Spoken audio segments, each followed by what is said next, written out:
కృష్యామి ప్రీణాతు కమలాపతిః కన్యాం కనక సంపన్నాం కనకాభరణైర్యుత సర్వాంగ సుందరంగా పైనుంచి కిందకి నగరంలో చేకూర్చినటువంటి సర్వలక్షణ సంపన్న అయినటువంటి మా ఇంటి యొక్క కుమార్తె మహాలక్ష్మి అయినటువంటి ఆ శ్రీ మహాలక్ష్మిని స్వామి అలాగే సర్వలక్షణ సంపన్నమైనటువంటి సాక్షాత్ భూదేవి అమ్మవారు ఆ యొక్క అవతారాల్లో భాగంగానే గోదాదేవిగా అవతరించినటువంటి ఎడమ పక్కన ఉన్నటువంటి కాశ్యప గోత్రోద్భవైనటువంటి అమ్మవారు ఎంతమంది ఉన్నారు కాశ్యప గోత్రం వాళ్ళు ఎవరైనా ఉన్నారా భార్గవ గోత్రం భారతాది గోత్రం భరతాది గోత్రం పేరు కాదు ధనధాన్యాదులు ఉన్నాయా మనం ఇచ్చే నగలైనా ఆయన దగ్గర ఏమైనా ఎక్స్ట్రా ఉన్నాయా లేదా అని వారి యొక్క ఆర్థిక స్థితిగతులను చూస్తుంది.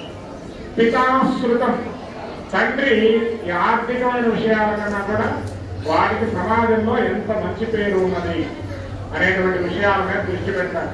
అవునా కాదా? సాఫ్ట్వేర్ ఏవేరో అయినా సరే హార్డ్వేర్ అయినా మంచి పేరు ఉన్నదా లేదా అనేటువంటి విషయాలు చూస్తారు. అలాగే బాంధవాహ కులమిచ్చంతి బాంధవులు అంటే బంధువులంతా కూడా ఏమడుగుతారు? బంధువులు ఏమడుగుతారన్నా? బాంధవాహ కులమిచ్చంతి మనవాడేనా అని అడుగుతారు. మనవాడంటే మీకు తెలుసు దాని అర్థం. మృష్టాన్న వితరే జనాహ మిగతా వచ్చిన వాళ్ళు పై ఎత్తున మనం పిలిచిన వచ్చిన వాళ్ళంతా కూడా సుష్టుగా భోజనం పెడతారని లేదా వాళ్ళకి ఒక్కటే కావాలి. మిగతా ఏవైపోయినా వాళ్ళకి అవసరం లేదు.